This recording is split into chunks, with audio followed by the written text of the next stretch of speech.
హరీష్ రావు వ్యాఖ్యలకి కేంద్ర మంత్రి కిషన్ రెడ్డి కౌంటర్ ఇచ్చారు. అది ఎన్డీఎస్ఏ రిపోర్టే, ఎన్డీఏ రిపోర్ట్ కాదు అన్నారు. ఎన్డీఎస్ఏ చట్టబద్ధంగా పార్లమెంట్ ఆమోదించిన సంస్థ అని చెప్పారు. ఎన్డీఎస్ఏపై మాట్లాడే నైతిక హక్కు బీఆర్ఎస్ కాంగ్రెస్ కి లేదు అన్నారు కిషన్ రెడ్డి. కాళేశ్వరం ప్రాజెక్టులో అవకతవకలు జరిగాయి అన్నదే ముఖ్యం. మేడిగడ్డ కూలిందా లేదా బీఆర్ఎస్ సమాధానం చెప్పాలి అన్నారు కిషన్ రెడ్డి. ఇది ఎన్డీఏ రిపోర్టా లేకపోతే నేషనల్ డెమోక్రటిక్ అథారిటీ రిపోర్ట్ అనేది పక్కన పెడితే డ్యామ్ నిర్మాణంలో అవకతవకలు జరిగాయా లేదా అనేది ముఖ్యం.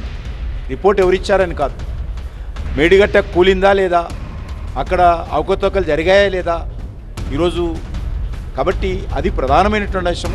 ఎవరిచ్చారు? ఇది ఎన్డీఏ రిపోర్ట్ ఇచ్చిందా, కేంద్ర ప్రభుత్వం ఇచ్చిందా? అది ఒక చట్టబద్ధమైనటువంటి సంస్థ, పార్లమెంట్లో ఆమోదించినటువంటి సంస్థ.